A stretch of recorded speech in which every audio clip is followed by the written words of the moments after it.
Cruzando as Conversas. Oferecimento. Associação dos Oficiais da Brigada Militar. Defendendo quem protege você. E Colombo. Estruturas para eventos e também fretes e cargas. Boa noite. Eu sou Guilherme Macalossi. Estamos aqui na RDC TV, mais uma edição do Cruzando as Conversas, trazendo sempre os assuntos mais importantes do momento. Os temas que impactam na nossa sociedade, com a visão dos nossos convidados através de videoconferência nesse momento de pandemia.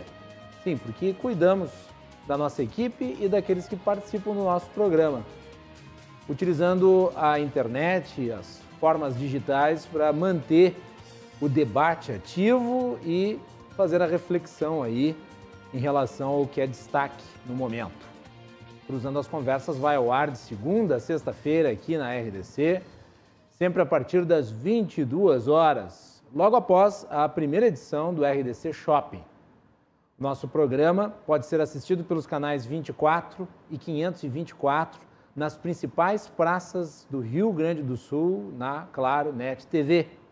E também pelo canal 524 da Claro Fibra TV em mais 6 cidades. A RDC amplia com isso a sua audiência, mais público aqui do Rio Grande do Sul, através da nossa telinha.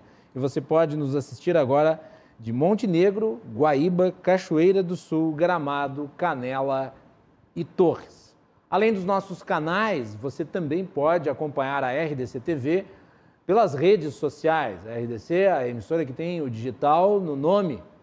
Você pode nos encontrar no Facebook, no Instagram, no Twitter e no YouTube, @RDC TV Digital em todas as plataformas. E você também pode encontrar o Cruzando as Conversas no Spotify, no Google Podcast e nos demais agregadores de podcast. É só procurar Cruzando as Conversas ou acessar pelo nosso site rdctv.com.br. Você clica na aba Podcasts e ali você pode ter acesso à íntegra do nosso programa, fazendo download e acompanhando a edição sempre online no seu smartphone. O Cruzando as Conversas é um oferecimento da Associação dos Oficiais da Brigada Militar, defendendo quem protege você. E Colombo, estruturas para eventos e agora também fretes e cargas. Você já acessou o portal da RDC Shopping? O RDC Shopping é o marketplace da RDC TV e você acessa através do sítio abaixo, rdcshopping.com.br, com várias ofertas, vários produtos diferenciados. Por exemplo, na compra de um colágeno de maçã verde ou tangerina da marca Nara, você ganha um chá seca-barriga do Maravilhas da Terra. E você encontra lá outros produtos, incluindo os kits da Victoria's Secret, além dos bolos da Fab, muitas outras delícias e utilidades para o seu dia a dia. rdcshopping.com.br. O programa de hoje faz uma análise sobre a polêmica da volta da cogestão aqui no Rio Grande do Sul. Polêmica porque, em meio a uma discussão de caráter jurídico, existe o debate em torno das decisões prolatadas primeiro na primeira instância, posteriormente no Tribunal de Justiça, esta última cassando a primeira e permitindo o retorno da cogestão ao Estado, e, obviamente, o caráter em si da cogestão, se adequado ou não para o momento. E é sobre isso que nós vamos tratar aqui na edição de hoje do nosso programa. Para falar sobre o assunto, eu convidei o deputado estadual pelo Partido Novo, Giuseppe Resgo. Giuseppe, seja muito bem-vindo aqui ao Cruzando as Conversas. Boa noite. Boa noite, Macalossi. Boa noite ao nosso outro convidado também, o Leonel. Prazer poder estar aqui conversando contigo novamente. No aguardo do nosso próximo convidado aí, o Paim também, ex-vice-prefeito dessa capital. Muito bem. Participa também o vereador Leonel Hadi, do Partido dos Trabalhadores. Leonel, bem-vindo. Boa noite. Boa noite, Macalossi. Boa noite, Resgo. E boa noite, Paim, quando chegar, e toda a audiência da RDC TV. Muito boa noite. Muito bem, agora eu vou perguntar se o Paim tá on. Paim, tá por aí? Em princípio, acredito que sim. Estou aí. Boa noite, Macalossi. É um prazer participar do teu programa, do Cruzando as Conversas, junto com o deputado Riesgo, com o vereador Leonel, para falar de um assunto que é realmente tão importante. Tanto a questão sanitária que a gente vive e a grave crise que a gente enfrenta da Covid, como é a própria questão da convivência entre diferentes entes federados e da própria judicialização da política. Acho que são assuntos bem pontuais e importantes para a gente trabalhar essa noite. Muito bem.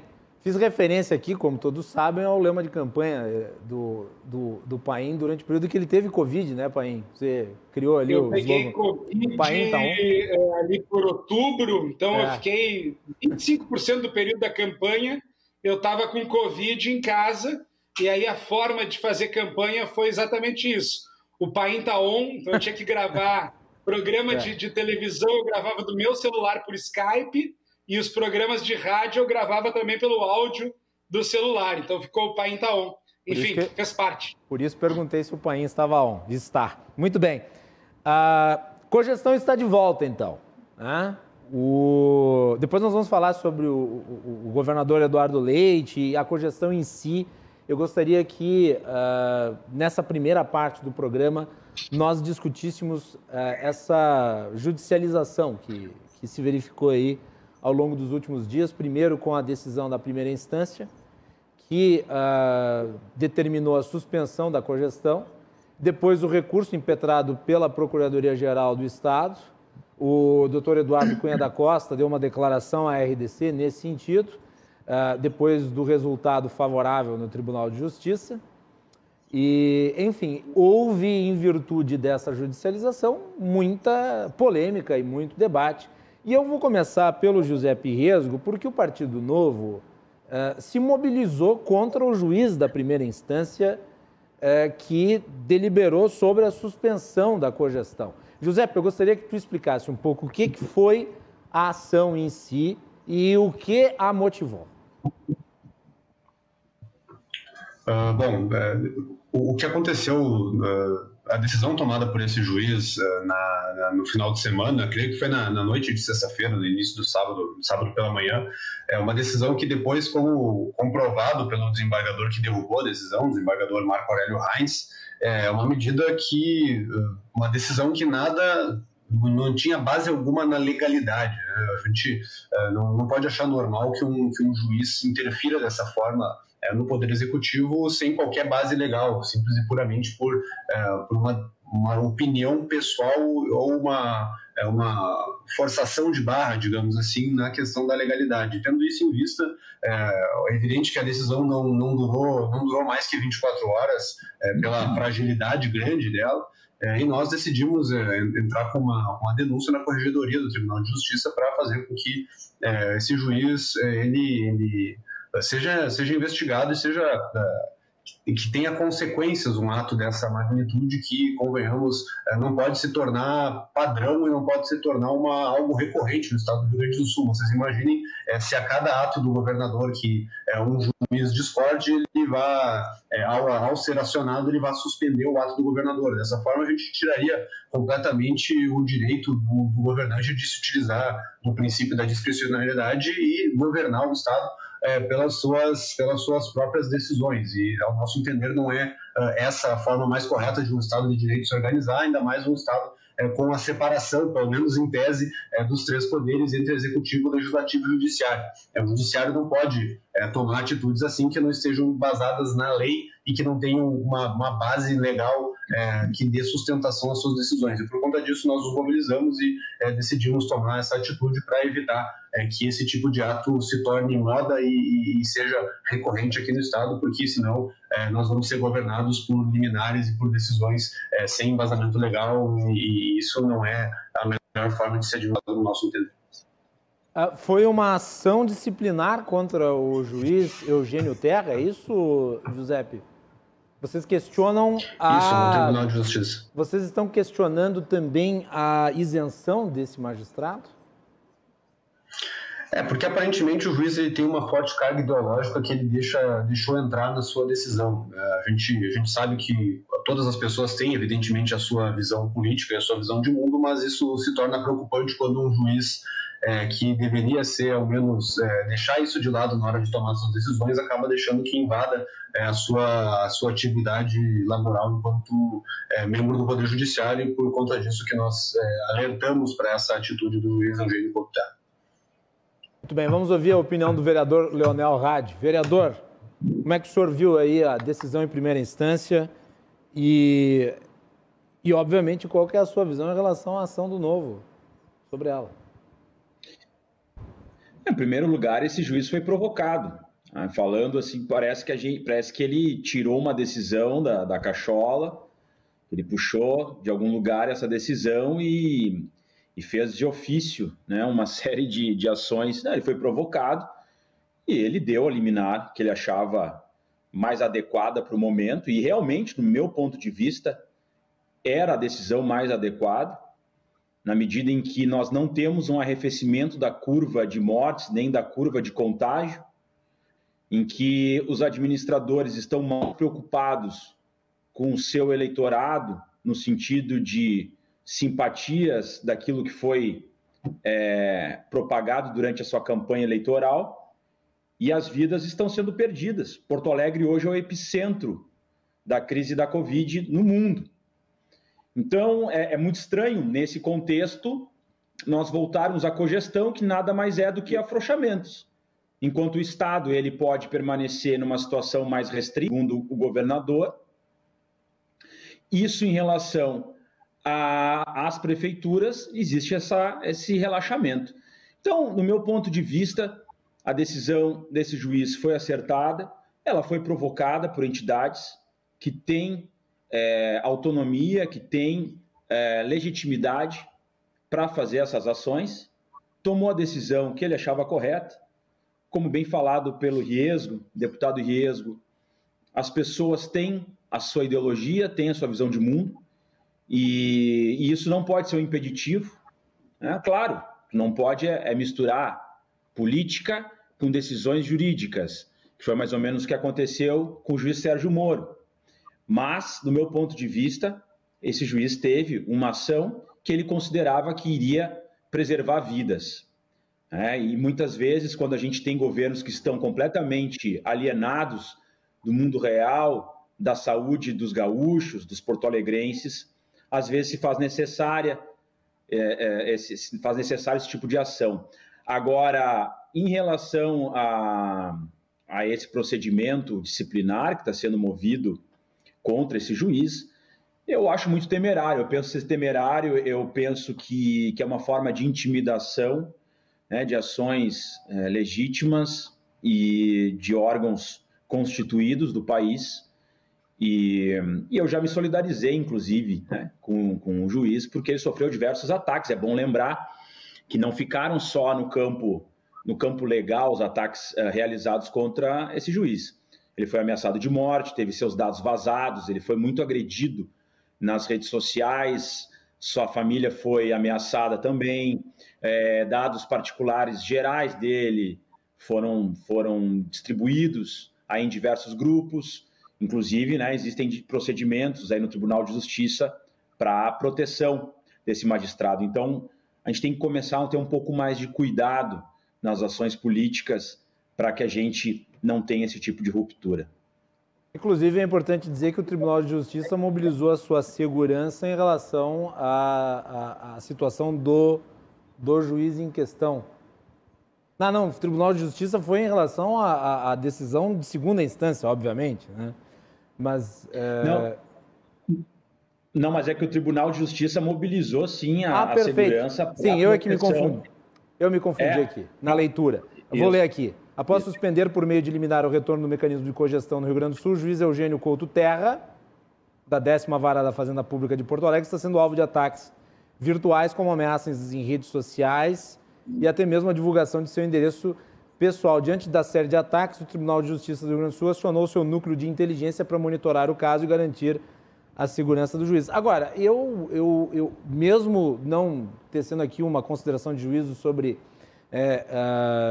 essa representação contra ele no órgão competente, eu devo dizer que existe uma diferença objetiva aqui entre você questionar a conduta de um juiz no âmbito adequado e partir para a intimidação pura e simples, como essa que se verifica através disso, né, Leonel?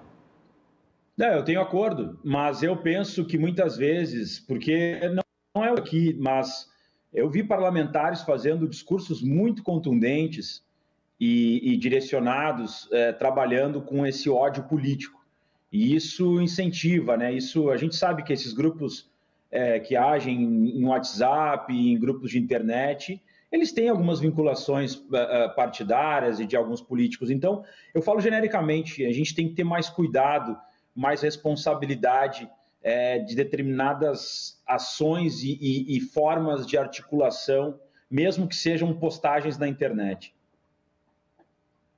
Paim, além de ter participado de uma gestão aqui em Porto Alegre, foi vice do Marquesan, romperam, aliás, durante o mandato, tens uma sólida atuação no meio jurídico.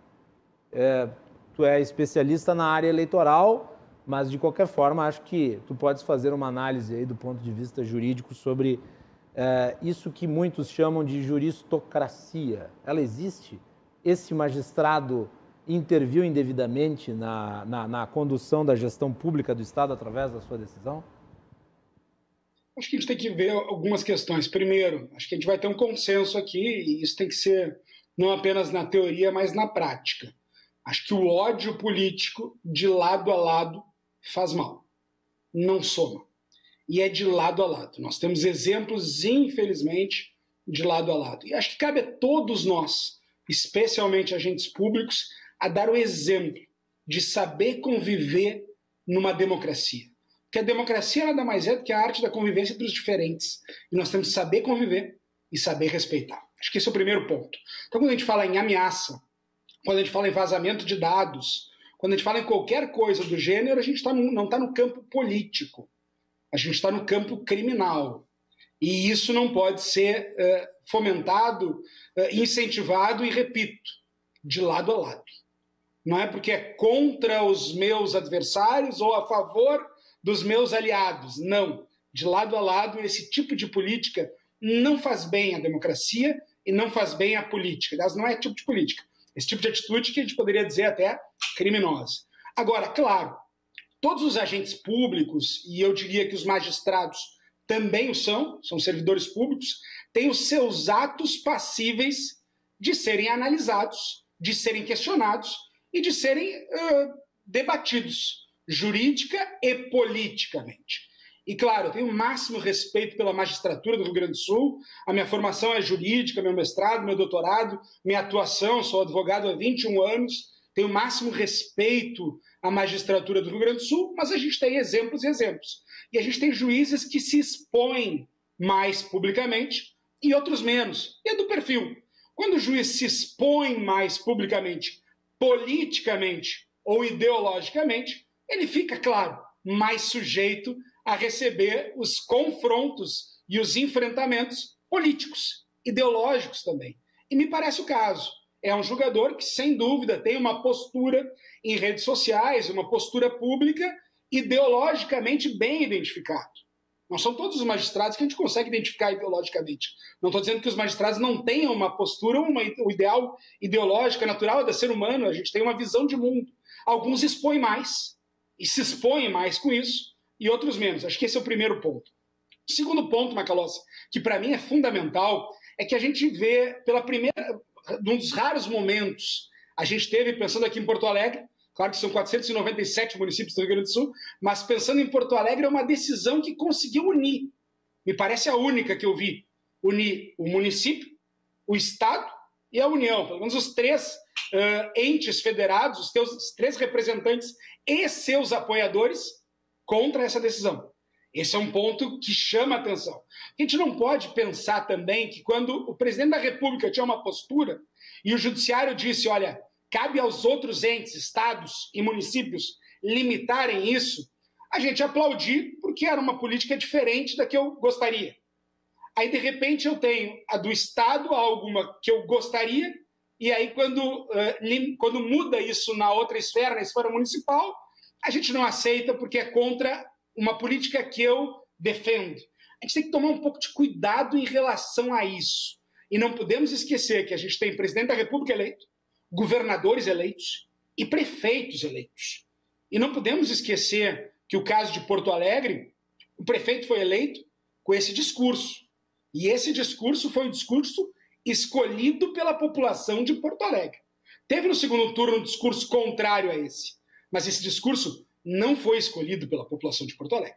E esse ponto me parece importante. Quando a gente está analisando essa decisão, Macalossi, a gente parece que está estudando a Federação Brasileira. E eu sou um municipalista. Eu sou adepto do princípio da subsidiariedade. Eu acho que tanto mais próximo o gestor está do problema, melhores serão as suas decisões. Mas e por tem isso um que eu ponto acho aqui, Gustavo, tem um ponto aqui que eu acho que é um ponto de divergência, ou a gente pode esclarecer no diálogo se é ou não. Eu também me filio ao municipalismo, por assim dizer, né? Até por eu ser liberal, eu defendo que as coisas devam estar mais próximas do pagador de impostos. Mas o problema é que o sistema de saúde não é municipal. O sistema de saúde ele é universal e se você tiver com uma situação calamitosa na sua saúde, com uma ampla liberação, você pode estar sobrecarregando o sistema de saúde da sua cidade vizinha, ou mesmo da capital, acontece muitas vezes.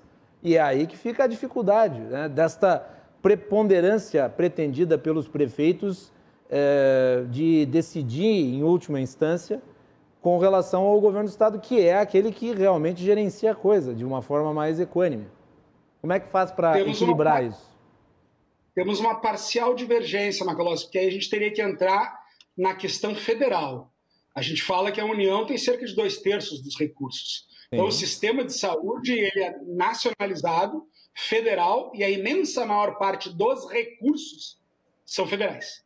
E se a gente for pensar no Rio Grande do Sul, especialmente, que a gente tem o Grupo Hospitalar Conceição, talvez o segundo maior hospital público nacional, tem sede em Porto Alegre. Então, a gente tem uma competência nacional, e isso faz parte da federação, é exatamente isso, Macalossi. A gente tem diretrizes básicas e normas federais, a gente tem, eu diria que a competência estadual, é o que a Constituição estabelece, uma competência residual, e a gente tem o interesse local do município. E é isso que a gente precisa equilibrar. E a gente precisa buscar esse equilíbrio, lembrando que Porto Alegre tem saúde plena. Primeiro ponto. Segundo, o prefeito de Porto Alegre, em tese, é quem está mais próximo do problema e compreendendo a realidade. E eu não estou aqui questionando o momento que a gente vive em relação à pandemia, que me parece que hoje ninguém é capaz de questionar isso. A gente vive um momento de uma gravidade tal no país como um todo, no Rio Grande do Sul, e especialmente em Porto Alegre, a gente tem mais de 110, cerca de 115% das UTIs ocupadas em Porto Alegre, e isso no Rio Grande do Sul como um todo a gente vai enfrentando, mas a gente precisa compreender também que a gente vai ter formas e formas de controlar a pandemia. O que a gente vê do prefeito é que ele entende que não é com a questão do comércio, e sim alguma forma da gente controlar a circulação e respeitar os protocolos sem atacar de tal maneira a economia. E não é descuidando da saúde, longe disso. Mas a gente vive um momento muito difícil em Porto Alegre, sanitário e econômico. Quem anda em Porto Alegre vê o que a gente está enfrentando. Então, me parece que essa judicialização da política, que a gente concorda com uma decisão judicial quando ela está de acordo com aquilo que pensamos, ou a gente critica a judicialização da política se é contra aquilo que nós pensamos, a gente tem que tomar um pouco de cuidado em relação a isso. A coerência é importante. E, realmente, o judiciário, a jurisdição, ela é provocada. Ela não ocorre de ofício.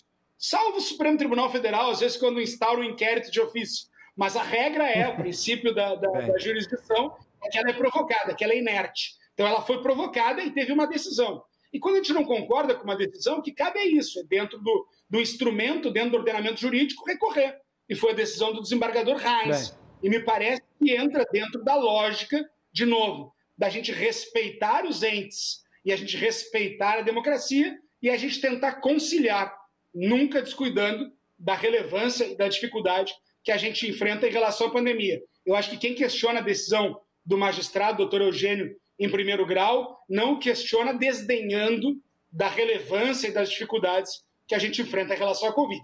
Não é isso. É mais da judicialização da política e da importância do respeito aos entes democraticamente eleitos e da vontade soberana dos eleitores. Vereador Leonel Hadi, depois o deputado Giuseppe. Não, eu concordo com o Paim nesse aspecto, né, da gente não ter time, né, vamos dizer assim, eu aceito essa decisão, então isso é uma decisão excelente, ou eu critico aquela decisão é completamente equivocada. É importante, né, num período democrático, num espaço de diálogo, que a gente tenha como, digamos assim, sustentar a defesa, né, daquilo que a gente está concordando ou discordando. Aí, no meu ponto de vista, nessa primeira decisão, né, a decisão de primeira instância, ela tinha como objetivo, sim, preservar vidas a partir de uma provocação de diversas entidades que lidam com trabalhadores e trabalhadoras. E nós vemos, então, que existe uma insensibilidade, vamos chamar assim, por parte da prefeitura em relação à vida desses trabalhadores e trabalhadoras. Depois a gente pode até aprofundar esse debate, que eu acho que é um debate muito importante, que as principais economias do mundo hoje, dos países capitalistas, ou estão entrando novamente em lockdown, ou já entraram em algum momento em lockdown. E essa terceira onda, que é a que a gente está vivendo aqui no Brasil agora, né, alguns chamam de segunda onda, mas outros chamam de terceira onda, ela tem uma letalidade gigantesca e ela traz danos, inclusive, para a economia, além das vidas. Então, até acho que é um debate que a gente gostaria muito de entrar na sequência, né, nesse debate, porque eu acredito que seja o debate central, talvez, do que está acontecendo hoje em Porto Alegre. Inclusive, eu queria parabenizar o Paim, e sei das divergências dele com o Marquesan, e tenho muitas críticas ao Marquesan, mas acredito que a administração Marquesan e Paim, nesse aspecto de como lidou com a crise da pandemia naquele primeiro momento, é um case relativamente bem sucedido e que eu concordo. Paim, quer comentar antes de eu passar para o Giuseppe ou não? Eu preciso primeiro compreender se foi um elogio mais sincero ou mais irônico em relação a isso, com todo respeito. Primeiro, a gente tem que entender como dois momentos diferentes, vereador Leonel, me parece claro. Se fala em segunda e terceira onda, eu diria que me parece quase como uma nova pandemia em cima de uma pandemia. Porque essa cepa nova, ou o que a gente tem visto em relação a grau de contágio, a aceleração, a agressividade, em relação a retirar, inclusive, aquela ideia inicial que se tinha dos grupos de risco. Parece que hoje todos somos grupo de risco em relação à Covid, que a gente tem visto em relação a isso. Então, acho que esse é o primeiro ponto que precisa ser compreendido. Me parece que a gente está diante como se fosse de uma nova pandemia. E essa compreensão ela precisa ser feita, porque o vírus compreendeu. O vírus compreendeu a defesa humana e o vírus se adaptou. Agora nós precisamos compreender o vírus também, e nos adaptarmos e nos protegermos. Acho que esse é um ponto importante. Então, me parece que a gente está comparando momentos distintos, cuja realidade ela é bem distinta também. Então a gente tem que só tomar um pouco de cuidado para daqui a pouco não ser injusto em relação a A ou B, em pandemias que eu estou quase classificando dessa maneira, em pandemias que são diferentes. Me parecem quase duas pandemias, e não uma segunda ou uma terceira onda de uma mesma pandemia, pela diferença que a gente está vendo, alarmante em relação a este período inicial desse ano, do que a gente via no período inicial do ano passado. Acho que isso me parece muito claro. Agora, não há dúvida, e aí eu falo com toda tranquilidade, porque eu não fui eleito. Eu disputei a eleição e perdi. Eu poderia estar tranquilamente aqui, simplesmente criticando. É muito mais fácil. Agora, a gente tem que se colocar também no papel dos gestores na difícil situação, e aí eu me coloco no papel do prefeito Melo, do governador Eduardo, do presidente Bolsonaro. A gente está num momento muito difícil e eu não tenho dúvida que todos querem proteger os seus cidadãos. Não tenho a menor dúvida que todo prefeito quer proteger os seus munícipes. Agora, a gente teve uma eleição, a gente teve divergências ideológicas em relação a isso e a gente tem divergências de atuação, sem jamais desconsiderar a gravidade, sem jamais deixar de se preocupar com a saúde e com o ser humano, com a vida, com as pessoas, mas compreendendo também que tem formas e formas de enfrentamento. E a gente respeitar aquela forma de enfrentamento que foi escolhida e que, com toda a responsabilidade, tem tentado melhorar o sistema de o enfrentamento à Covid. Todos temos que estar solidários e compreender que a gente precisa de uma nova humanidade. Uma humanidade que se coloque no lugar do outro, que seja solidário e que esteja disposto a abrir mão dos seus interesses pessoais pensando na coletividade. Deputado Giuseppe Resgo, eu vou pegar aqui o trecho da decisão para a gente esgotar esse assunto da judicialização da cogestão. O trecho da decisão do magistrado Reins, do TJ, o seguinte: desta forma, com fulcro no princípio da discricionariedade, o administrador público tem liberdade para, com a finalidade de assegurar o interesse público, escolher as medidas indispensáveis no combate da pandemia. Por outro lado, pense que o sistema de gestão compartilhado entre o Estado e os municípios não encerra em si qualquer ilegalidade a ser impedida pelo Poder Judiciário, bem como não é possível obrigar o senhor governador a não flexibilizar o sistema de distanciamento controlado, muito menos compelir o chefe do Executivo a aumentar as restrições do regime de bandeira preta, como quer a respeitável decisão liminar, com os elementos probatórios então coligidos aos autos. A sua avaliação aí sobre essa decisão de segunda instância e os comentários sobre o que falou o vereador Leonel Hadi e o ex-vice-prefeito Gustavo Paim.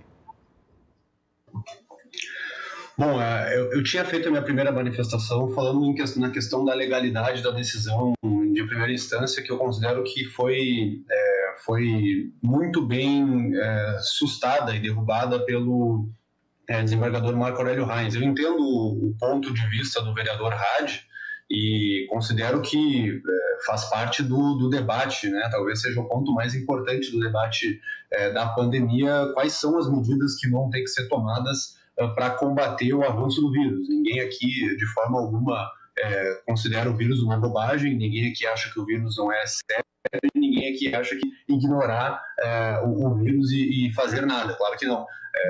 O ponto central do debate é esse: quais são as medidas que têm que ser tomadas. No entanto, a minha discordância com o vereador Hadi é a questão da legalidade da decisão em primeira instância. Ficou claro na decisão do desembargador que é função do Poder Executivo, faz parte das obrigações do Poder Executivo se utilizar do princípio da discricionariedade e tomar as decisões no combate à pandemia. E não é função do Poder Judiciário compelir o governador a tomar atitude A ou B, independentemente de qual seja. E é por isso que eu considero que foi sim equivocada a decisão do juiz em primeira instância e foi acertada a decisão do desembargador de suspender isso, porque, repito, né, é obrigação do governador tomar as decisões do combate à pandemia e não é função do judiciário exigir que o governador restrinja mais ou restrinja menos. E justamente por isso que eu considero que a decisão foi equivocada, até porque todo o sistema de distanciamento controlado, todo esse modelo, ele foi criado pelo governador. O sistema de cogestão foi criado pelo governador.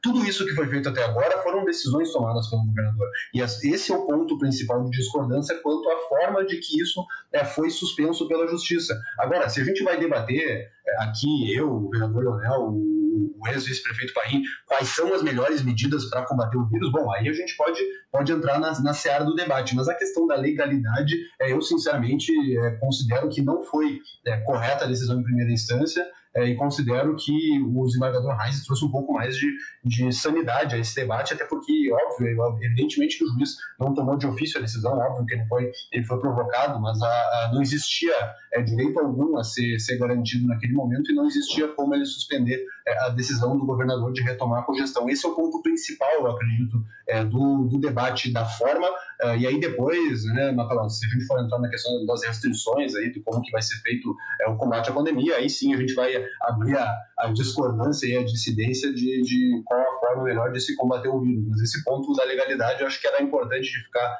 claro aí que não me parece ser função do Poder Judiciário decidir pelo governador como que vai se administrar o Estado em a pandemia. Muito bem. Leonel, quer comentar ou podemos ir adiante na pauta? Não, é só para deixar claro para o Paim, não, foi um elogio, elogio mesmo, não foi um elogio sincero. Foi sincero, né? Eu acredito que a gente sempre, apesar de divergências, a gente tenha convergências, né? E nesse aspecto eu considero que a administração Marquesan, Paim, teve decisões adequadas naquele contexto. Muito bem, sem entrar no mérito da questão do distanciamento controlado, da bandeira preta e dos efeitos, a mim me incomoda muito quando a justiça acaba assumindo o papel de administradora da coisa pública no lugar dos dois outros poderes que são os poderes que fazem isso, no caso, o legislativo e o executivo. E como eu sou um conservador, né, eu sou da opinião do Antonin Scalia. O Antonin Scalia foi um dos grandes juristas conservadores americanos, nomeado para a Suprema Corte pelo Ronald Reagan. Numa palestra aqui no Brasil, ele disse uma vez, para, inclusive,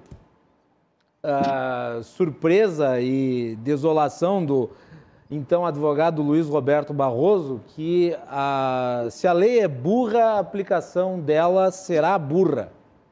E que não cabe ao juiz encontrar a inteligência. Porque senão ele seria um homem em cima de um palácio de marfim. Eu tendo a subscrever essa opinião do Dr.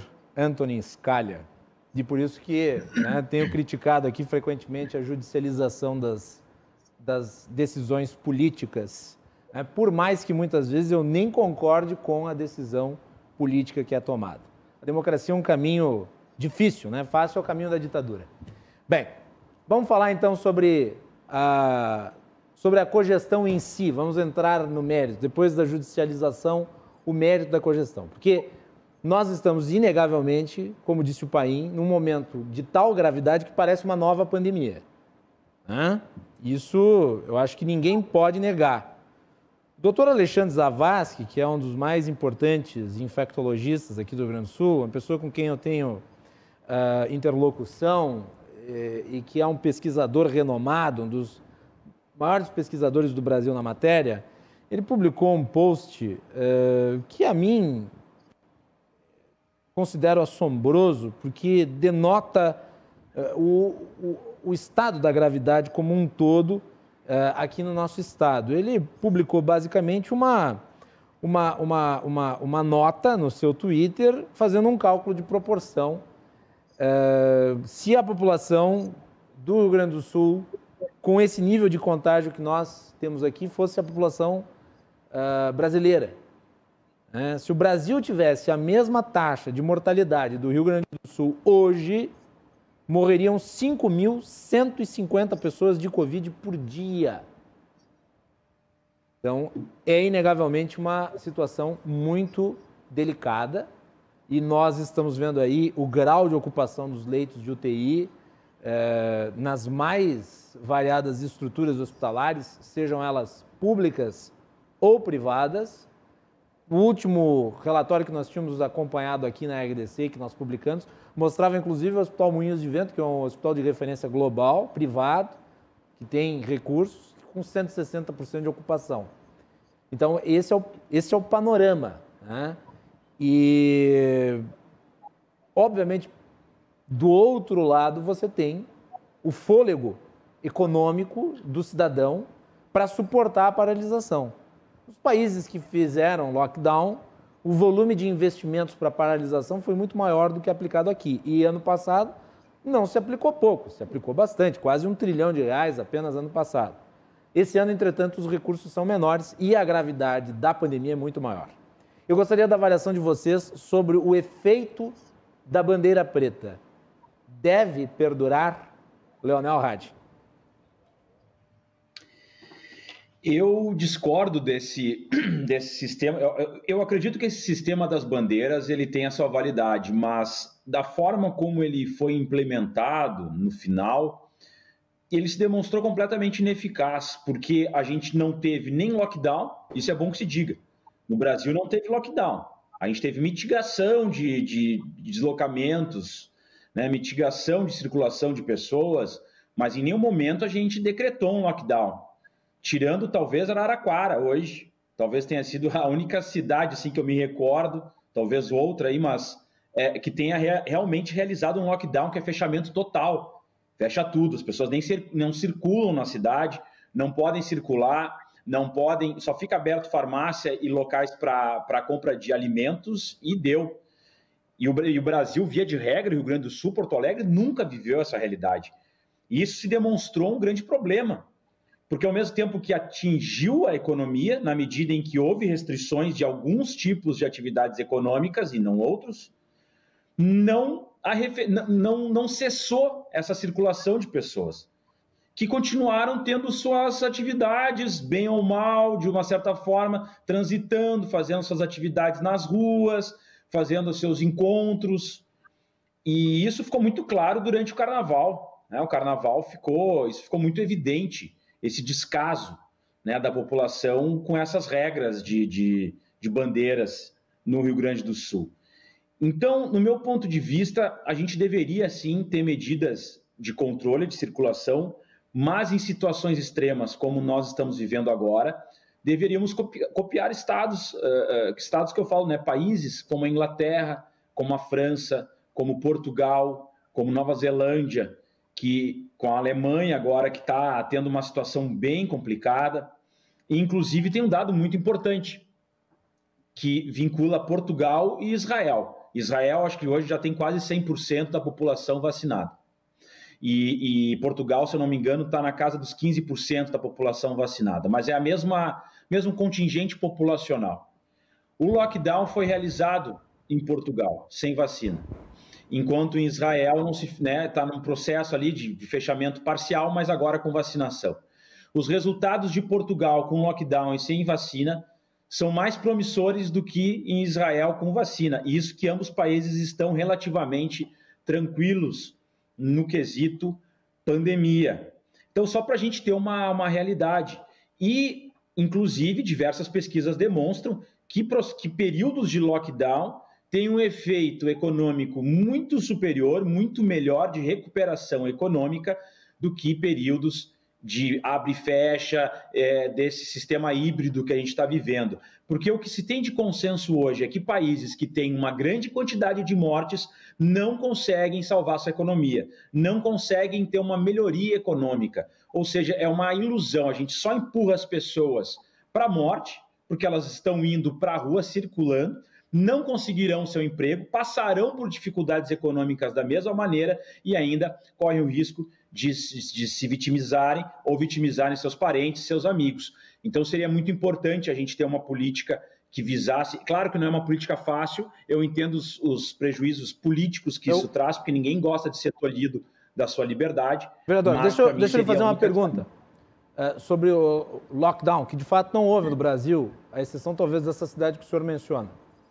Houve, talvez em alguns momentos, como mais recentemente, um controle maior de certas atividades, restrição de deslocamento, mas lockdown, como se viu na Itália, como se viu em Israel, de fato não ocorreu aqui. Eu lhe pergunto, não há uma impraticabilidade do lockdown em nosso país, em virtude da circunstância socioeconômica da população e até da capacidade do Estado em dar as compensações necessárias para tanto? Porque, vamos lá, esse é um argumento recorrente e eu lhe pergunto, para que o senhor exponha o seu argumento, muitos argumentam que é difícil, por exemplo, se fazer um lockdown efetivo com isolamento social em comunidades muito pobres, em que você tem uma quantidade muito grande de pessoas aglomeradas e muitas vezes vivendo em ambientes pequenos, onde você, em virtude das condições pregressas à da pandemia, também tem índices de higiene que são baixos. Eu lhe pergunto, isso é factível na sua avaliação? O que é possível fazer? A gente tem que entender o que aconteceu desde março de 2020 no país. No momento em que a gente deveria ter uma seriedade da presidência da República, do presidente da República em relação à pandemia, pensando ações de distanciamento, de uso de máscaras, já que naquela época a gente não tinha ainda, né, nenhuma perspectiva de vacina, mesmo sabendo de todos os danos que estavam sendo causados no mundo pela pandemia, o presidente desdenhou disso. E isso fez com que ela se acelerasse. Depois a gente tem em junho o processo da compra da vacina, que todo mundo sabe, isso já é muito famoso. Ele botou no lixo praticamente 200 milhões de doses de vacina que poderiam ter sido iniciadas em dezembro. Ao mesmo tempo, foi proposta uma renda básica que seria na casa de um salário mínimo durante um período, né, que se estenderia até, inclusive, o final da pandemia. Essa era a ideia inicial. Isso foi negado, porque para ele deveria ser 3 parcelas de R$200. Nessas circunstâncias, né, em que a gente já vinha de uma crise econômica do final de 2019, início de 2020, então que não tem uma relação direta com a pandemia até esse momento, essas ações temerárias do governo federal, do governo Bolsonaro principalmente, que inclusive foram pesquisadas pela USP, que comprovou diversas medidas em que a pandemia foi expandida propositalmente pelo governo federal, pelo governo Bolsonaro, porque num primeiro momento, principalmente, ele tinha uma lógica de imunização de rebanho. Então, o objetivo era realmente que as pessoas se infectassem com a Covid, com a ideia deturpada e ignorante de que isso poderia gerar uma imunização. Mal sabia ele que imunização de rebanho é um termo que só se utiliza para vacinas, praticamente, né? Mas, enfim, e isso fez com que a gente piorasse muito o nosso quadro econômico e o nosso quadro de mortes. Então, realmente, hoje, se a gente for fazer uma análise, talvez seja difícil a gente ter uma situação de conforto para os brasileiros e brasileiras que não tenham emprego e vivam na miséria. Mas é bom que se lembre que há poucos dias o governo federal editou uma norma em que ele perdoava a dívida aí de 1 bilhão e 400 milhões de dívidas de igrejas junto ao fisco federal. Então, esse 1 bilhão saiu da onde? Da onde está saindo o lucro dos banqueiros, dos grandes empresários? Porque, bem ou mal, os bilionários ficaram mais bilionários, mais ricos durante essa crise. Isso é dado fático, isso já é um dado consolidado. Se nós tivéssemos feito, por exemplo, o imposto sobre grandes fortunas, que inclusive existe, né, nos países ricos, a gente já teria também uma certa margem para possibilitar com que os trabalhadores, pequenos empresários, que são os que mais sofrem de fato com essa situação, tivessem a possibilidade de não estarem passando fome, não estarem morrendo de fome. Então, são escolhas políticas equivocadas, que não tiveram como objetivo realmente se preocupar com quem mais precisa, que é a ponta, e que colocaram o seguinte dilema: ou você morre de fome, ou você morre da Covid. Então, vá para a luta e o problema não é do Estado. Sendo que nessas circunstâncias é que o Estado tem que ser forte para dar garantia de vida para todos e todas. Giuseppe Resgo.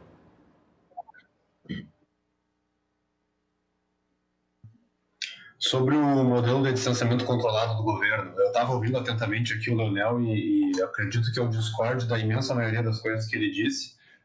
Talvez seja tema de vários debates, né? Se a gente for tratar um por um, a gente pode ficar dias aí debatendo esses temas. Eu gosto de falar sobre esses assuntos. Tenta ser sucinto, então, Giuseppe. Manifeste a sua discordância de forma sucinta.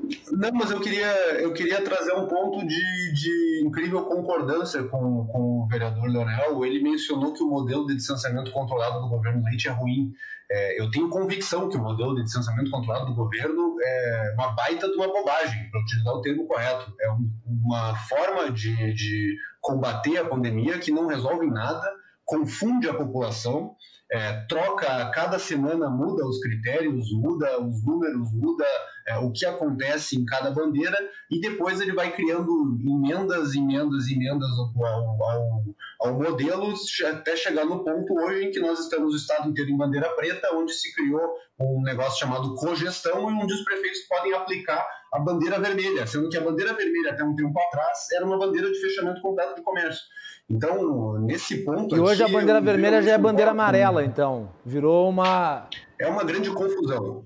É uma grande confusão. Ninguém sabe exatamente quais são as medidas que cada bandeira traz. E fica nesse abre e fecha, nesse vai não vai, nesse pode não pode, e ninguém sabe o que está acontecendo. Tanto que já não foi uma nem duas vezes que eu vi alguns técnicos do governo indo a rádios, indo a locais para tentar exemplificar quais eram as atividades que podiam abrir e que não podiam abrir. Pode essa, não pode aquela. A concessionária de veículo pode vender, não pode vender carro, mas pode a mecânica, porque a mecânica é essencial. Se quebrar o carro tem que ter a mecânica. Mas aí o mercado pode abrir até as 8 da noite, mas o item essencial só o item essencial. O não essencial tem que proibir a venda. E aí o essencial depende da tua classificação, né? Agora, eu devo dizer, desculpe, José, pode vender itens de cozinha. Tu está buscando aí talvez um ponto de consenso entre você e o vereador, mas eu vou tentar desfazer esse teu ponto de consenso. Não, eu acho que existe uma discordância essencial entre vocês. A razão pela qual vocês acham que o sistema não funciona são diferentes. São diferentes razões. Claro. Vocês acham que o sistema não funciona, mas ele por uma razão e tu por outra. Pode prosseguir, desculpa. Exato. O vereador, ele mencionou que acha que tem que fazer lockdown e que os bilionários ficaram mais ricos na pandemia e que se deveria fazer imposto sobre grandes fortunas. Eu discordo fortemente da questão do lockdown, porque se ele prejudica alguém, ele prejudica justamente a população mais vulnerável e com menor renda.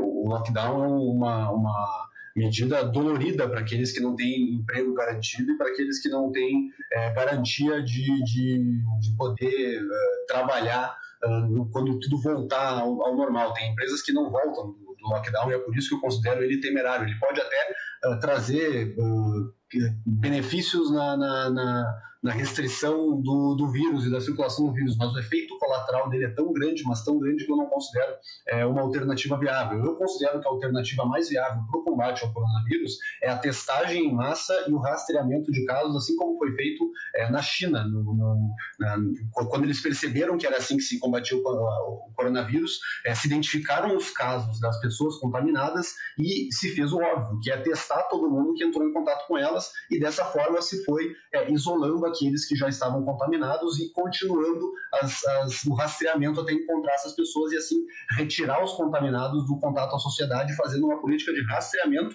e também uma política de cordão sanitário, como já foi feito também em outros países do mundo, de uma forma que para entrar num determinado território só pessoas testadas e pessoas com controle da pandemia para entrar ali, o que não foi feito no Brasil, né? Não foi feito no Rio Grande do Sul. Aqui virou uma grande uma circulação de pessoas descontrolada, sem testagem em massa, sem rastreamento, sem cordão sanitário e, pior ainda, fazendo fechamentos de comércio parciais, fecha aqui, fecha ali, pode 20% de capacidade, 30% de capacidade, essas coisas que, convenhamos, não resolve o problema e só prejudica economicamente, principalmente os mais vulneráveis. Então, nesse ponto aqui, eu abro um ponto de discordância com o vereador Leonel por considerar que a consequência é muito pior do que aquilo que se espera com a boa intenção. E sobre o imposto sobre grandes fortunas, esse é um ponto que eu discordo fortemente, porque ele pode soar bonito, né? Taxar as grandes fortunas, mas a gente sabe que na prática, nos momentos onde isso foi testado no mundo, as pessoas que têm grandes fortunas, elas têm capacidade de sair do país onde está sendo taxada a grande fortuna, como foi o caso da França, com os grandes bilionários se mudando para a Bélgica quando se instituiu esse imposto.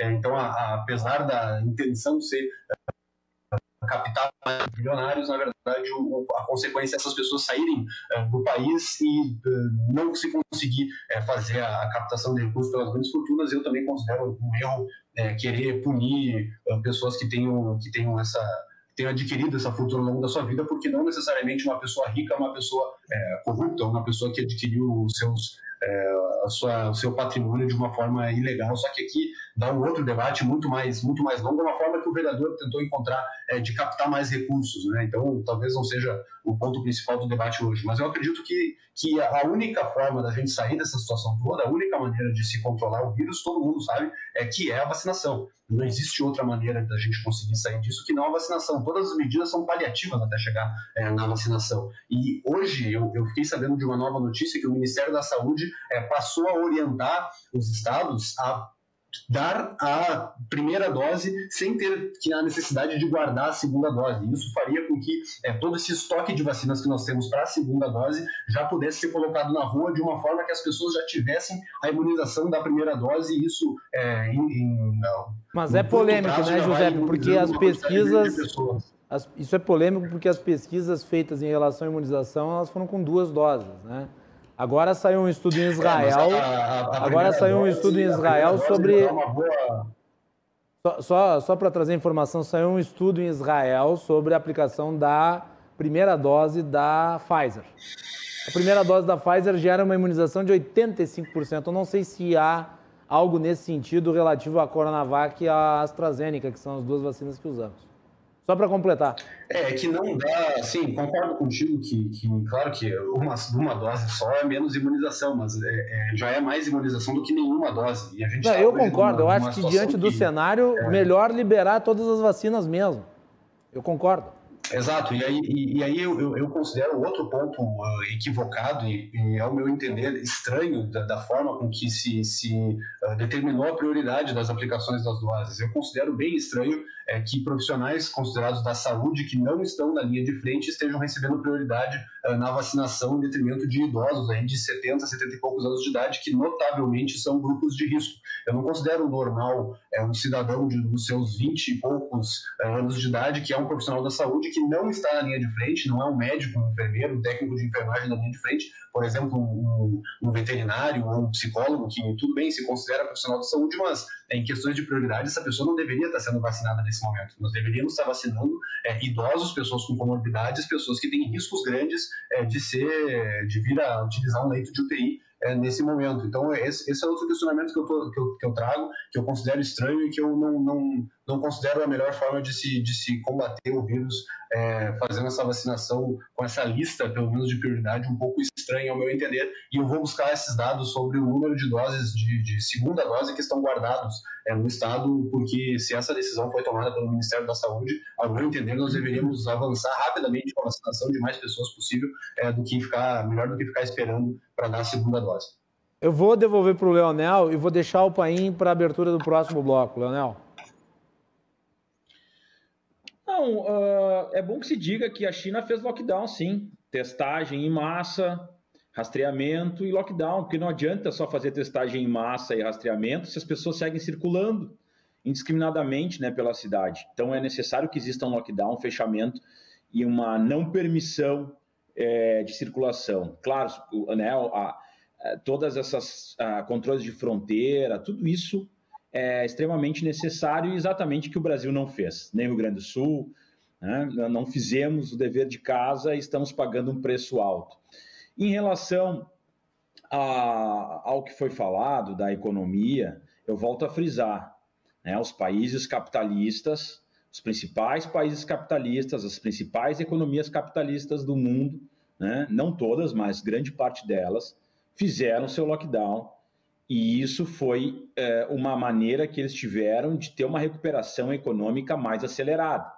Claro, ainda não chegamos aos patamares anteriores à pandemia, mas muitos países que realizaram o lockdown tiveram resultados econômicos positivos. Então, eu acredito que a gente não possa ficar num debate como se lockdown fosse algo de esquerda e abertura total fosse algo da direita, e aí vão fazer um debate ideológico de quem acha que as pessoas têm que ficar em casa, entende? Porque a gente tem que sim pensar formas de ter uma manutenção de renda para essas pessoas ficarem nos seus espaços, porque se elas ficarem circulando, vão morrer. E como é que a gente pensa isso? Pensa como uma forma de compensação, né? A ideia dos impostos sobre grandes fortunas tem como objetivo a gente fazer um recolhimento de contribuições daqueles que podem pagar mais. E isso acontece nos Estados Unidos. Nos Estados Unidos, o imposto chega a quase 50%, imposto sobre fortuna, sobre renda. Então, quer dizer que os Estados Unidos, então, não vai ser parâmetro mais para os liberais brasileiros, porque, afinal de contas, tem imposto sobre grandes fortunas. Então, a gente não pode ter uma visão de que imposto sobre grandes fortunas é algo socialista ou social-democrata, ou o que seja. Então, os países entenderam que isso é uma forma de manutenção e bem-estar para toda a sua sociedade, uma forma de repartição, né? Então, é importante que se diga isso. Gustavo Paim, vamos deixá-lo para o próximo bloco, pode ser? Pode, sem problema. Então tá aí. Gustavo Paim abre o segundo bloco do Cruzando as Conversas. Hoje estamos discutindo sobre a judicialização da cogestão e agora, mais especificamente, sobre os efeitos da bandeira preta, se deve ou não perdurar. Na volta também temos a manifestação do governador Eduardo Leite, que falou hoje à tarde sobre a situação aqui do estado do Rio Grande do Sul. Você acompanha o Cruzando as Conversas sempre a partir das 22 horas. Já voltamos.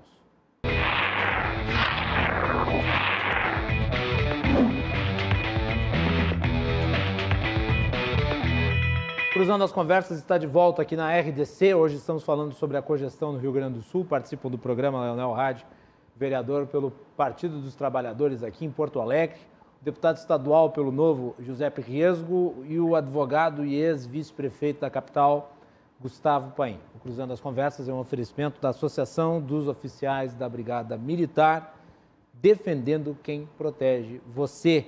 E Colombo, estruturas para eventos e também fretes e cargas. Vocês nos assistem pelos canais 24 e 524 da Claro Net e também pelas redes sociais @RDCTV Digital. E agora também em mais 6 cidades através da Claro Fibra TV, no canal 524 em Montenegro, Guaíba, Cachoeira do Sul, Gramado, Canela e Torres. Amanhã nós vamos ter uma entrevista aqui no programa com o presidente da Federação, já antecipando a pauta, para vocês acompanharem a partir das 22 horas e também a participação de prefeitos. Teremos o prefeito de Bento Gonçalves, da minha cidade, Farroupilha, e também o prefeito de Esteio. Né? Fazer uma análise aí, como nós fizemos semana passada, do trabalho desses gestores no âmbito municipal, que é uma visão que muitas vezes acaba fugindo um pouco, porque se concentra mais nas questões do Estado em si e existem diferentes regiões com as suas particularidades. Vamos pegar um pouco aqui a região metropolitana e a Serra Gaúcha. Muito bem, estamos de volta e eu pedi para a produção cortar um trecho da fala do governador Eduardo Leite. Ele se manifestou hoje sobre a situação envolvendo a pandemia aqui no Rio Grande do Sul e essa divisão entre economia e vidas que se criou, essa falsa dicotomia. O governador falou sobre ela. Vamos botar um trechinho no ar, Ana. Sobre o retorno da cogestão, então. O governador foi escolhido pela população, os prefeitos também foram escolhidos. E eles têm também atribuições e competência e conhecimento da ponta, né, do local, para poder fazer ajustes em protocolos. O que acontece no nosso modelo de cogestão? O Estado, ao analisar 11 indicadores, ele verifica qual é o nível de risco que se tem. E o risco do Estado hoje é altíssimo, especialmente por conta da superdemanda, da pressão que está acontecendo nos nossos hospitais. E isso estabelece um risco altíssimo. Nós apresentamos o protocolo que deve ser atendido, com restrições a atividades, com protocolos ali estabelecidos muito severos na bandeira preta. Suspendemos a cogestão para exigir que aqueles protocolos fossem cumpridos em todo o Estado por essas 3 semanas, que é, aliás, o que na literatura se observa, quando se observam, depois de 3 semanas, as reduções, né? Pelo menos 3 semanas. E foi isso que foi buscado. Eu, inclusive, visitei hospitais, conversei com dirigentes hospitalares. É evidente que quem olha do ponto de vista sanitário, epidemiologistas, médicos, dirigentes de hospitais, olhando unicamente pelo lado sanitário, né, pedem que tivesse restrição por mais tempo. E eu entendo perfeitamente a posição deles. Porque, de fato, do ponto de vista estritamente sanitário para proteger a população do vírus, o melhor seria que tivéssemos nenhuma circulação, para o vírus não circular. De outro lado, do ponto de vista não é econômico dos empresários, não é da economia de grandes redes, falando da economia familiar, de pessoas que precisam de mínima condição de subsistência. É fácil para mim, com boa condição financeira, poder falar que tem que ficar em casa simplesmente e desprezar pessoas que estão, imaginem, passando necessidades. Isso não está certo. A gente precisa compreender que tem um limite de fôlego que pode ser utilizado nas restrições. E, infelizmente, diante de um auxílio emergencial curto, de poucas medidas econômicas tomadas pelo governo federal, esse fôlego se exaure e nós precisamos dar mínima condição de trabalho, de geração de renda para a população que está mais acometida pelas restrições, com protocolos, com cuidados. Tá aí o governador. Gustavo Paim, seu comentário sobre a fala do governador e sobre as manifestações do deputado Giuseppe Riesgo e do vereador Leonel Hadi. A dificuldade, né, Macalossi, quando tu fez uma pergunta ali, ou uma intervenção na fala do vereador Leonel, tu trouxe uma série de variáveis que envolvem diferenças do Brasil, do que a gente poderia ter em relação a países europeus, e isso é uma realidade.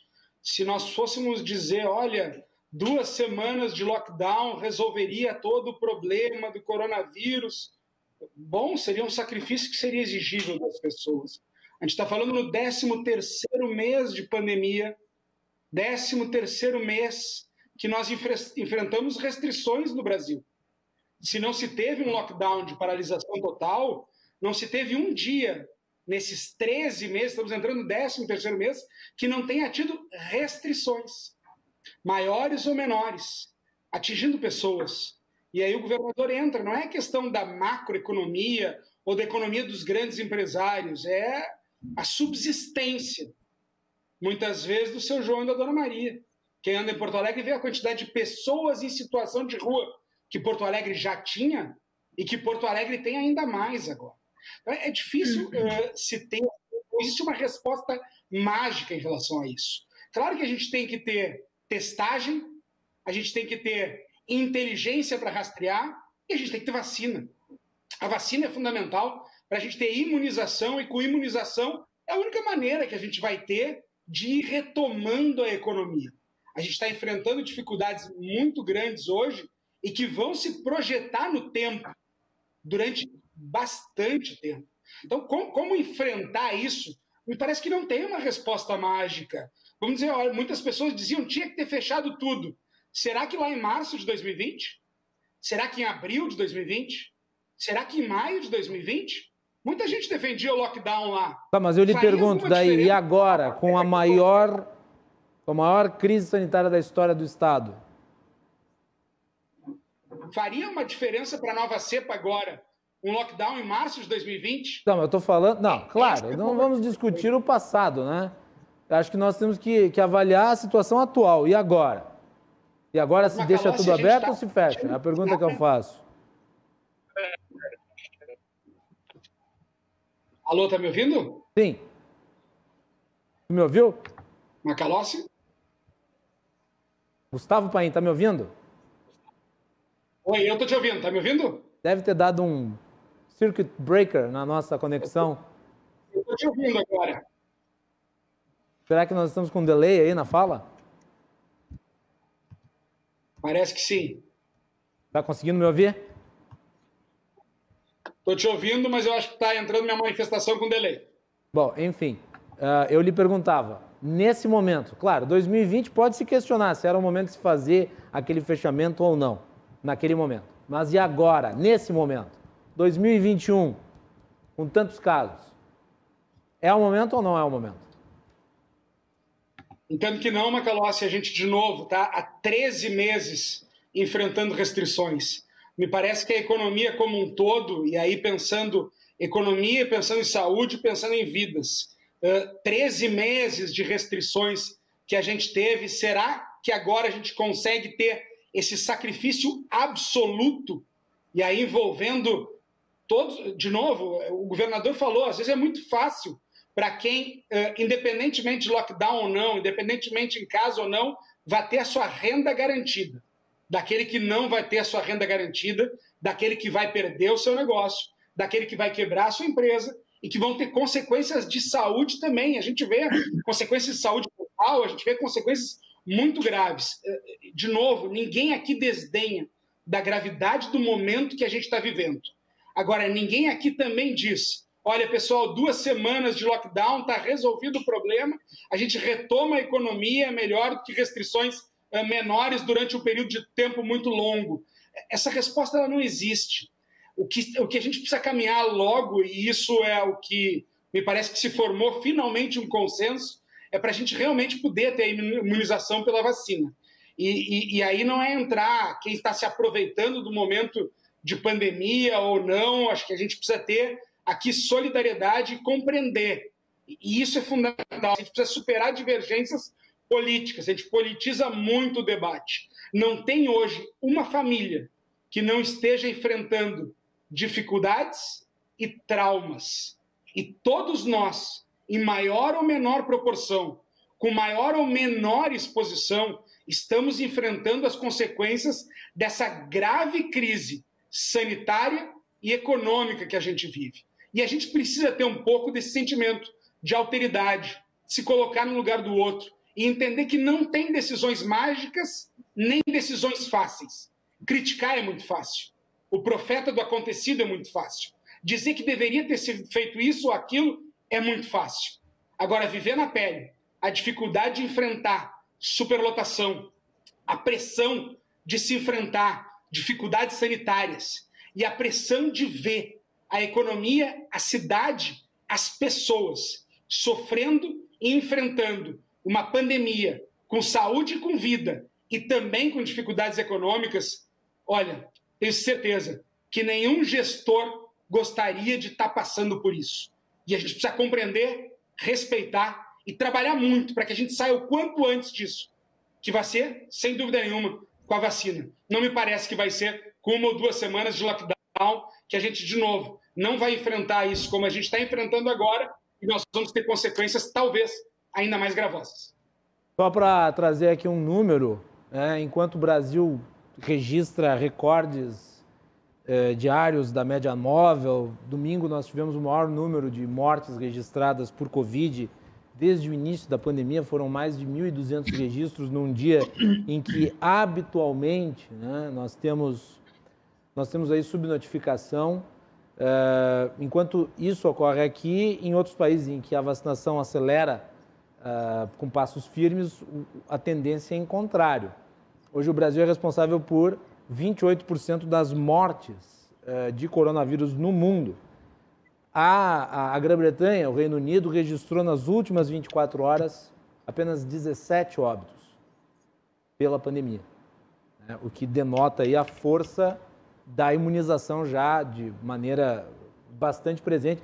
Aliás, vi vídeos já de aglomerações em estado de absoluta normalidade em Israel, que é o país que tem o maior número de vacinados e que avançou mais rápido aí. Israel, nesse momento, Oi? 112 vacinas aplicadas por 100 pessoas.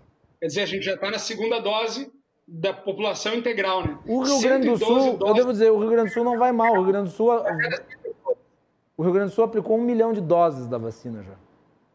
Porto Alegre é uma das capitais que está avançando mais rápido na vacinação. Então, tem alguns dados aí que a gente tem que trazer que não são de todo mal. Vou passar para o vereador Leonel Hatch. Leonel, sobre esse assunto ainda, a questão da ocupação das UTIs, ela tem sido alvo de um debate intenso. E eu tenho falado que a mera criação de leitos de UTI, ela não resolve a equação, porque, afinal de contas, você está enxugando gelo. Enquanto você não quebra a espinha dorsal da contaminação, você vai criar leitos de UTI apenas para que eles sejam ocupados. Com isso, não estou dizendo que não devam ser criados, obviamente. Você tem que atender aquele excedente de pessoas contaminadas que não tem atendimento. mas não pode ser vendido como solução. E daí eu pedi para a produção selecionar esse gráfico, que também foi compartilhado pelo Dr. Alexandre Zavascki, mostrando, né, a ocupação dos leitos de UTI adulto. Vejam vocês como é que ela está. Né, em 3 cores. O verdinho, Covid. Então vejam a evolução, né? Março de 2021. Vejam a explosão de casos a partir de março de 2021.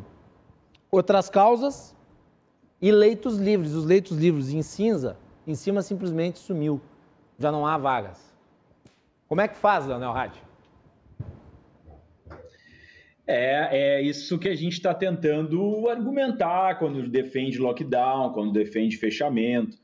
E a gente não tem daí como abdicar do debate do que foi feito anteriormente, das escolhas estatais dos governantes que foram realizadas, inclusive em Porto Alegre, com a demissão dos profissionais do IMESF, com ataque e fechamento de postos de saúde durante todo esse período, e principalmente o que eu digo, eu refiro à política do Bolsonaro, que já está comprovada que tem um viés genocida, inclusive. Isso faz a gente chegar nesse momento. Bom, o que acontece? Eu tenho relatos de médicos que estão trabalhando na linha de frente em relação às UTIs, que é o seguinte: hoje nós temos 3 parâmetros de atendimento. O primeiro, se você tem 60 anos com comorbidades, você vai para o final da fila dos leitos de UTI, já que a gente tem superlotação. Se você está há 7 dias em algum pronto atendimento, emergência, UPA, você vai para o final da fila do leito de UTI. E se você está há 21 dias já utilizando o leito de UTI, né, num caso mais grave, já se iniciam os procedimentos de ortotanásia, que é a observação da morte assistida, né, digamos, não é observação, mas é o processo de morte assistida. Esse é o quadro atual que nós temos em Porto Alegre. No hospital de pronto-socorro, o caos é tamanho que o 3º e 4º andar do hospital de pronto-socorro foram terceirizados para o Hospital Vila Nova. Lá, eles colocaram profissionais terceirizados, porque não tem mais profissionais capacitados para lidar com UTI. Isso é uma realidade e não é a responsabilidade dos profissionais. Os profissionais da saúde, eles são focados em determinadas áreas. Então, tu não tem como deslocar, sei lá, alguém da traumatologia para ir cuidar da UTI, do intensivista. Então, isso tem um impacto altíssimo na letalidade e na morte, porque essas pessoas estão sendo obrigadas a trabalharem em espaços, em rotinas de UTI de Covid, em que não estão habituadas, e isso vem levando a índices de letalidade altíssimos. No 3º ou 4º andar do hospital de pronto-socorro, o índice é altíssimo. E o caso mais famoso é de um motorista do SAMU que morreu sem oxigênio dentro do HPS e teve que ligar para o SAMU pedindo socorro para os seus colegas. Por quê? Porque é essa abertura indiscriminada de leitos sem profissionais capacitados, e isso não é investimento também. É importante abrir leitos, é importante o investimento, é óbvio que é, mas tem uma questão humana. Essas pessoas não estariam prontas em 1 ano para estarem agindo nessa circunstância de colapso total. Não tem como tu formar um profissional da saúde em 1 ano.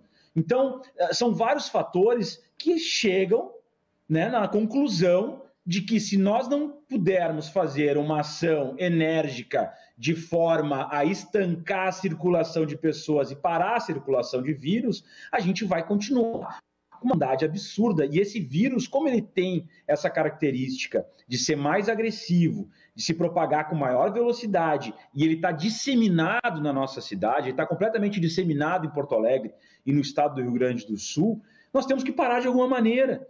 Então, é o que eu digo, mas vai explodir nos mais pobres? Claro que vai. Essa pandemia, ela é desigual, ela mata de forma desigual, mata mais os pobres, tem um impacto econômico mais violento contra os pobres, e isso é um fato dado.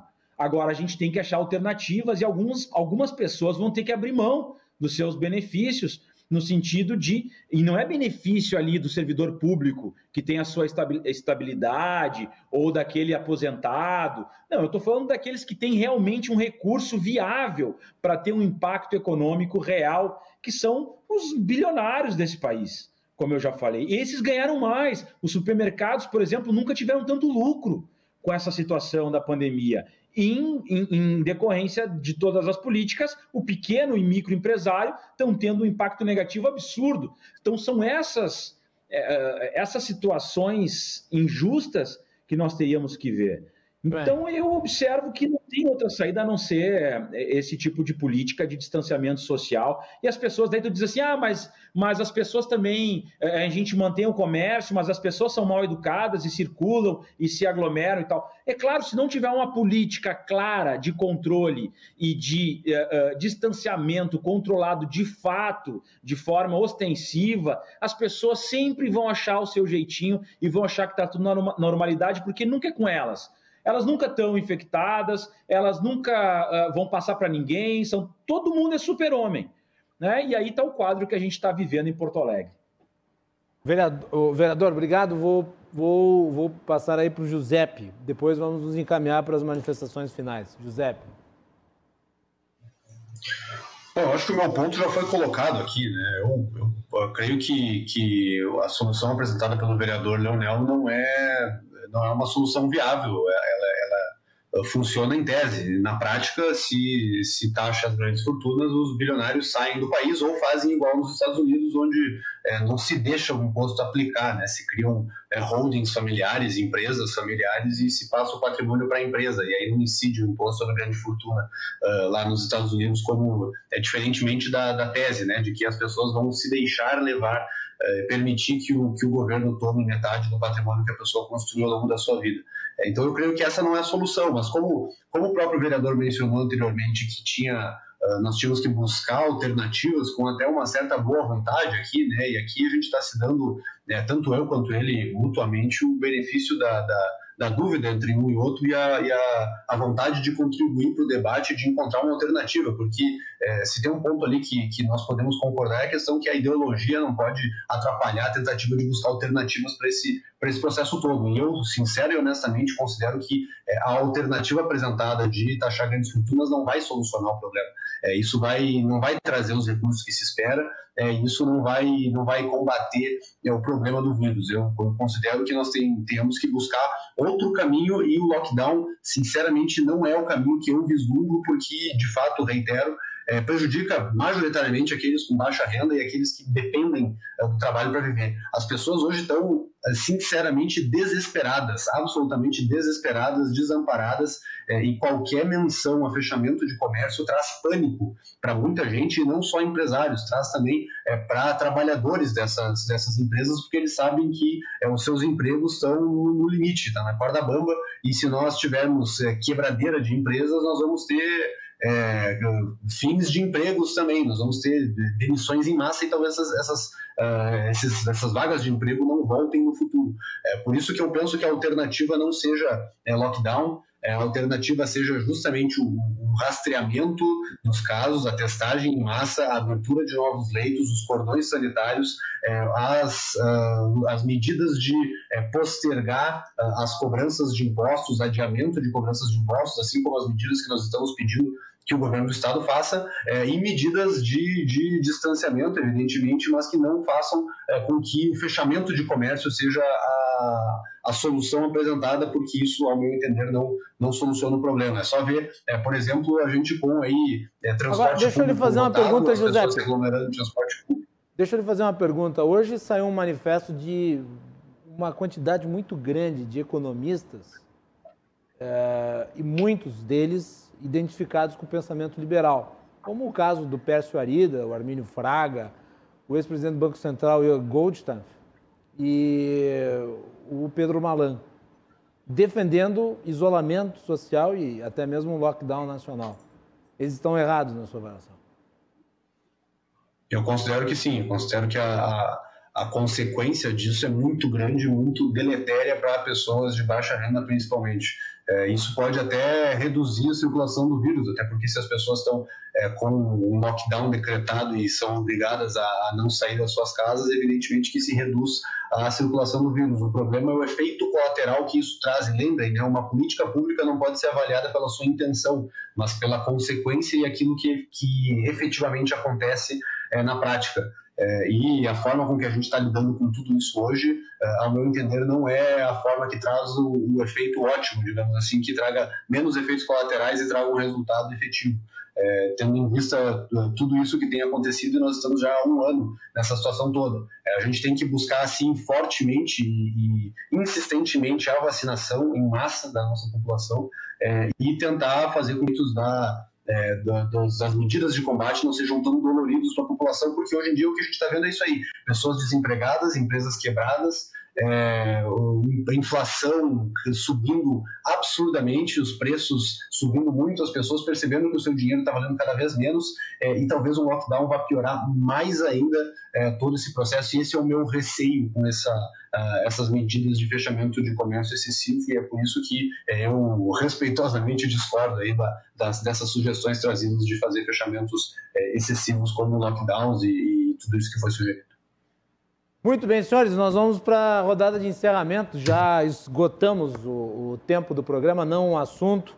Eu gostaria de agradecê-los aqui por terem participado da edição de hoje do Cruzando as Conversas. Vou fazer aqui a rodada final. Gustavo Paim, muito obrigado.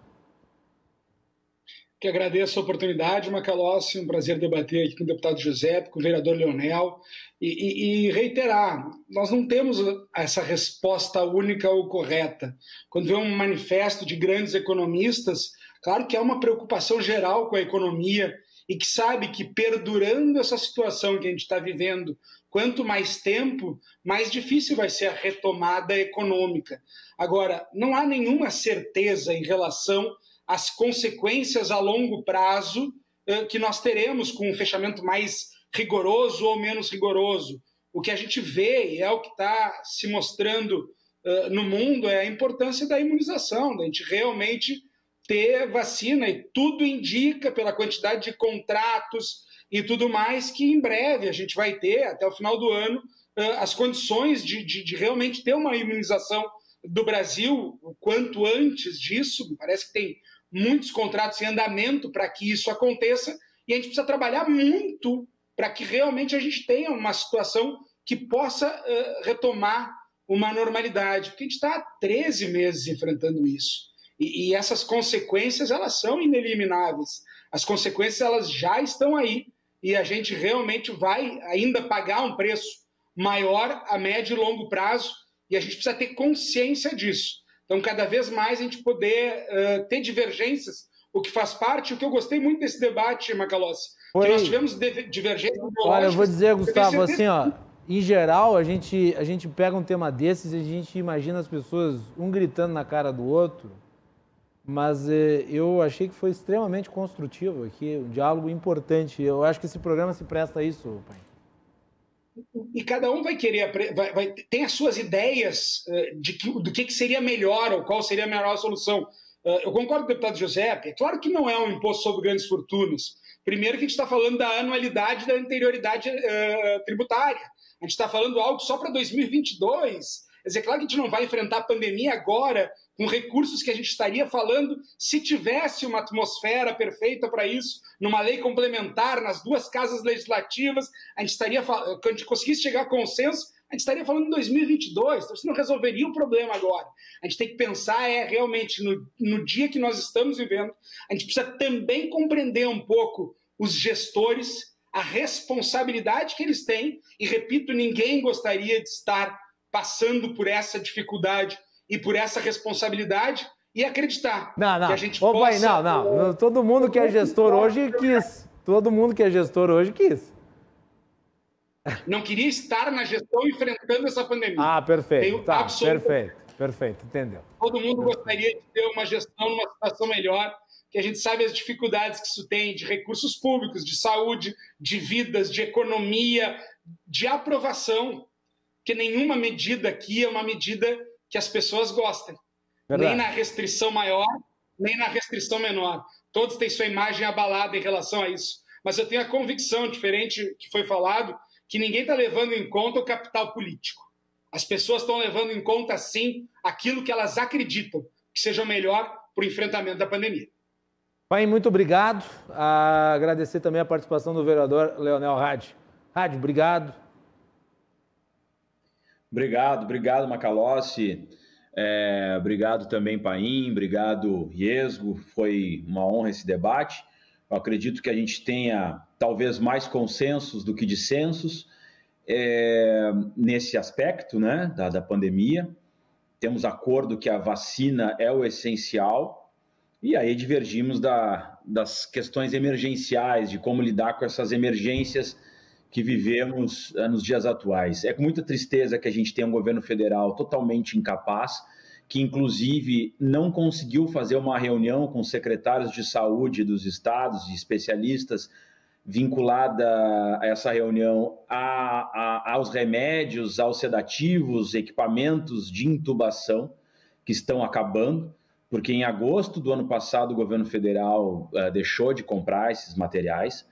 Então, a gente pode ter uma outra crise gravíssima em poucos dias, vinculada à impossibilidade, inclusive, de intubação das vítimas da Covid ou de qualquer outro acidente. Isso é bom que se diga, né? Como bem mostrou aquele gráfico, não são só pessoas que estão com Covid que estão utilizando leitos de UTI.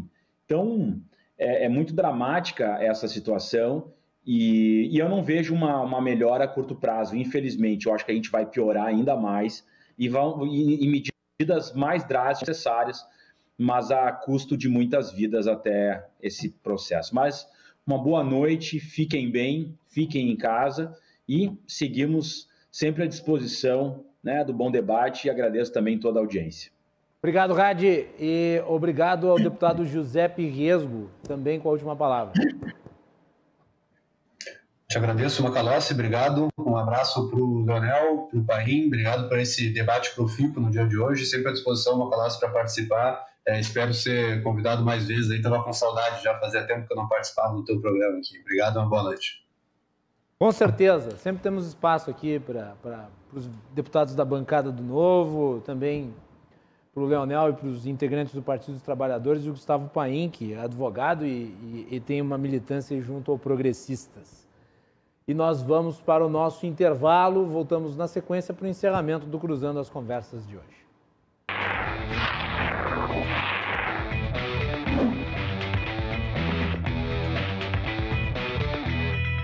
É isso aí, o Cruzando as Conversas vai ficando por aqui. Amanhã nós teremos o presidente da Federação falando sobre a cogestão no Estado e também a visão econômica a respeito dos projetos que estão tramitando aí no Estado relativos às reformas propostas pelo governador.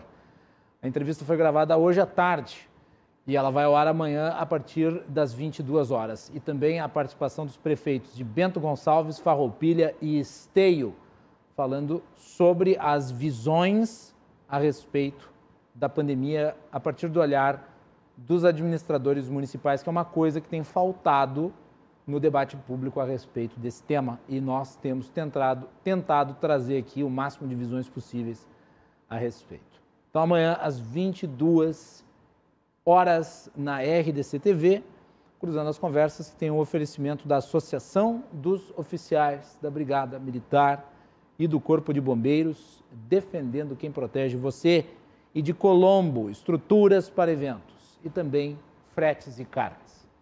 Boa noite e cuidem-se.